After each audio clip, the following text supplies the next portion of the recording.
Godhra railway double ટ્રેકની કામગીરી દરમિયાન ઘટી ઘટના।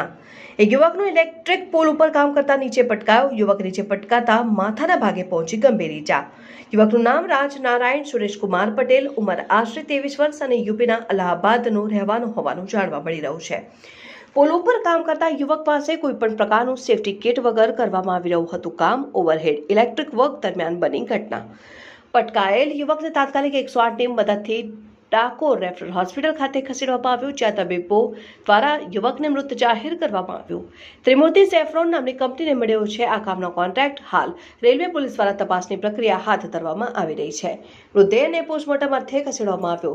જો વાત કરવામાં આવે તો રેલવે ટ્રેકની ઉપર હાલ હજુ પણ આ કામગીરીમાં હાલ ગેસ વેલ્ડિંગનું કામ કરવામાં આવી રહ્યું છે।